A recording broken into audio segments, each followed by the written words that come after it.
Hi, I'm Natalie Burrows, the editor of EBNet.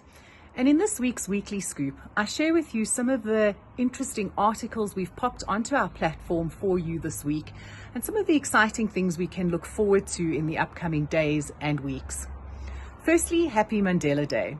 And if there was one legacy that Nelson Mandela wanted to leave, it was one of education and really empowering people to make the right decisions and choices for themselves.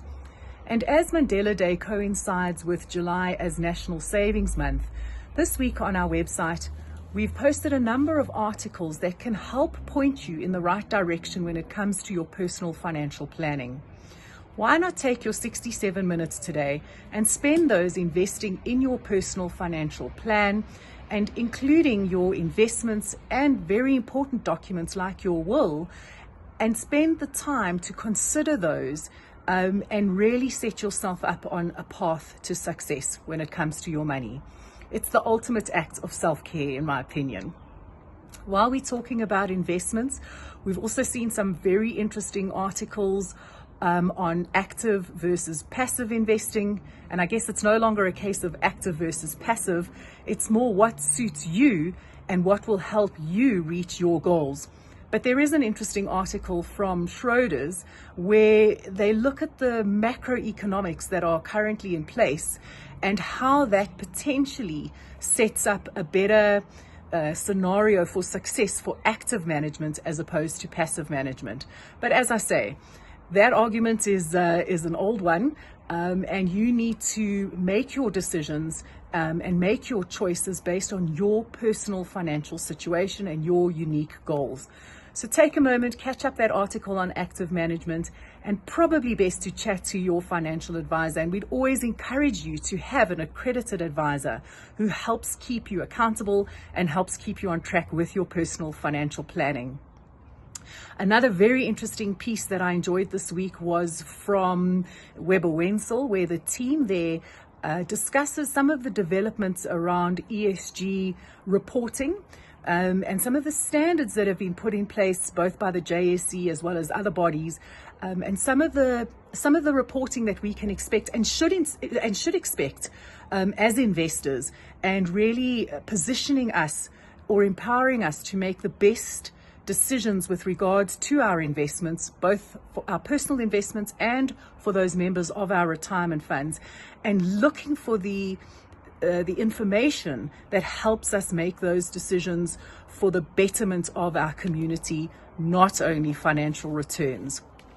I think if I just look at some of the other things that we've posted, one of the more interesting pieces of research that you can go and find on the Umbrella Hub is the latest Grey Swan survey on umbrella funds and their life stage defaults. It's a great piece of research that I know they do quarterly, and you can go and catch the latest one and understand some of the bigger umbrella funds, their life stage models, the fees and the performances of those over various periods. While you are on the umbrella page, take a moment to scoot around and click on some of the providers we have there and see some of the latest information in terms of number of members and their assets, etc., on those funds, while you do beef up your knowledge. One of the things we often get asked is, how do I review my umbrella fund? And so you'll see on the content notice board on the Umbrella Hub, you'll see there an article from Alan Gray in terms of the questions that you should be asking that will enable you to ask or to surface the most important pieces of information when either choosing an umbrella fund or reviewing your current umbrella fund. We also do have a list on the page of questions. I think there's 11 of them there that you can go and download that list and take it with you into your next new business meeting or umbrella review. I'm sitting outside because it's a lovely evening in Joburg, and you can see my dog there in the background, enjoying this evening. At least it's not too cold here in Joburg. One of the other pieces of research that was interesting this week was Bowman's data protection guide, showing really the status or the legal requirements around data protection in South Africa as well as other African countries. A super interesting read to understand what our neighbors and what our connected partners are doing and are expecting when it comes to the dealing with data, dealing with personal information. And it got me thinking around, myself, I'm an information officer, and it got me thinking around the interconnectedness of all of these systems and all of these requirements, and what is my legal duty in South Africa if I have data or employers or service providers who sit outside of our borders. And so that's a topic that I will be unpacking further with some of our legal minds in the industry in the next couple of weeks. So look out for those. I think as I reflect on the site and the things that we've been doing, again, National Savings Month has really illuminated the need for us to spend more time on our personal financial planning. And as I said earlier, consult your financial advisor and go and have a look into your personal financial arrangements.